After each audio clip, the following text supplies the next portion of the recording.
I did call up President Putin, and he's agreed. He's put it out to. They have the same cold wave that we do. Maybe different because it's pretty far away, but it's the equivalent.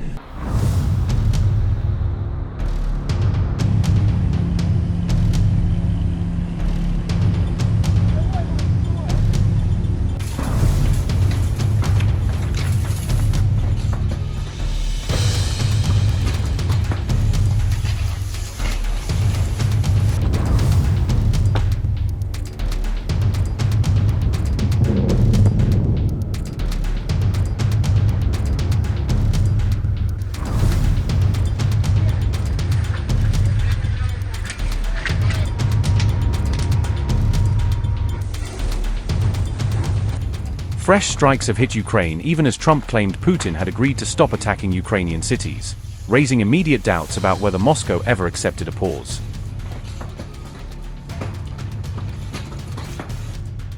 In the early hours of February 3rd, Russia launched a new wave of missiles and drones at Ukraine, sending air raid alerts across multiple regions.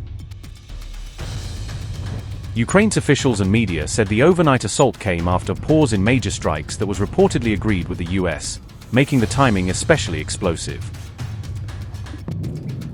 Multiple residential buildings were reportedly struck and at least 2 people were injured, underscoring how quickly civilians get pulled into these barrages. In Kyiv, air defenses were activated around 12:30 a.m. and explosions followed soon after, according to Sumy, as intercepts and impacts lit up the night sky.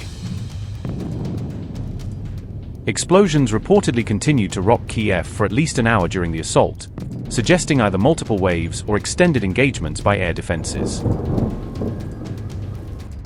The Kyiv Independent reported that Russian attacks continued throughout the night, indicating the barrage was not limited to a single burst.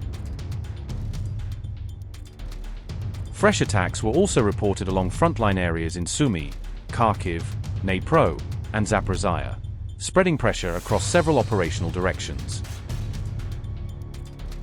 In Kharkiv, ballistic missiles allegedly struck the Slobidsky neighborhood, adding another blow to a city that has been repeatedly hit. Kharkiv's mayor warned the strike could cut heating to more than 800 buildings at the peak of winter, turning a military attack into a humanitarian emergency.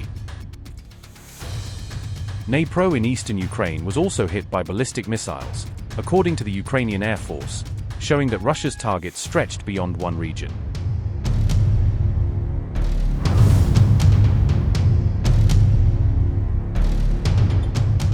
Russia's assault came as Trump claimed he had reached a temporary understanding with Putin, making the overnight strikes look like an immediate contradiction. On February 2nd, Trump said Putin had been asked to refrain from attacking Ukraine and that good news was near, signaling optimism about a short-term lull. Trump also claimed Putin agreed to stop missile attacks on Ukraine for a week, a statement that implied a limited ceasefire in the air campaign. But only hours into February 3rd, a swarm of Russian missiles and drones headed toward Ukraine, casting doubt on the durability or existence of that agreement. Earlier, Zelensky had said Russia carried out no attacks on February 2nd, suggesting Ukraine saw at least a brief pause before the strikes resumed. Zelensky also praised Trump and said the situation could change if the US guarantees it, pointing to American leverage as the key variable. Meanwhile, the US, Russia, and Ukraine are set to hold a second round of trilateral talks in the UAE, keeping diplomacy alive despite the battlefield reality.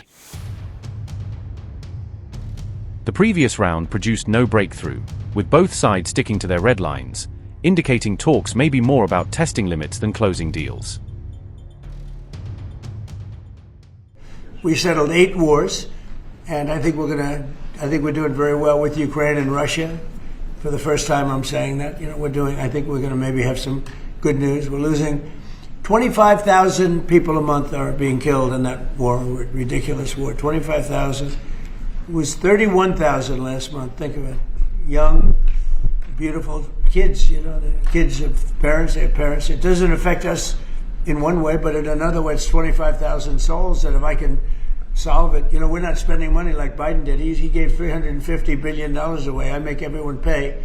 And the United Nations, or they're a little bit involved, but if you take a look at what's happening, the countries of Europe are paying us for the weapons. So we have NATO paying, we send missiles over there, they pay us in full. It doesn't cost us 10 cents. And we make money, I guess, but I don't even want to talk about that, because what I really want to do is save those people from dying. They lose, Mary, can you imagine 25,000 to 30,000 people a month? That's like a stadium full of people every single month. And, I was blessed with something where I can get these things done. Got 8 of them done. I thought all 8 were going to be more difficult than this one. I thought my relationship with President Putin would give us a, much easier road. But there's tremendous hatred between Zelensky and Putin. Tremendous hatred. I mean, it's a shame, but it's taken longer than we thought. I did call up President Putin, and he's agreed. He's put it out to. They have the same cold wave that we do. Maybe different because it's pretty far away, but it's the equivalent. And Ukraine's a very cold country. It's much colder than us. It's colder than, they say, on average, it's Canada or colder. And on top of that, they have a tremendous cold wave.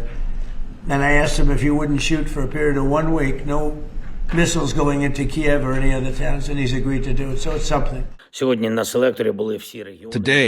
during the coordination call, all regions where the situation is currently particularly difficult were present. These are essentially the regions of central Ukraine, as well as border communities with Russia, where there is constant shelling and active combat. In the Dnipro region, and especially in Nikopol, power transmission lines were damaged due to shelling. Russian strikes continue in the Pavarad district and in other communities close to the front line, including damage to local infrastructure and energy facilities. In the Dnipro region and in Zaporizhzhia, Ukliznitsia, our logistics network, came under attack again. However, we are maintaining communication between regions and preserving our transport connections. It is important that throughout the day, there were no missile strikes or Shah drones targeting infrastructure. And this demonstrates that when the United States has the motivation to genuinely change the situation can indeed change. Russia's blitz also signals an end to a brief ceasefire on attacks against Ukraine's energy infrastructure, as power and heating systems again come under threat. Ukraine is already struggling through a bitter winter with temperatures dropping to around -20 degrees Celsius, making any damage to the grid far more dangerous. Russia has repeatedly targeted Ukraine's energy infrastructure and heating supply, leaving many Ukrainians facing cold homes and disrupted services during the harshest weeks.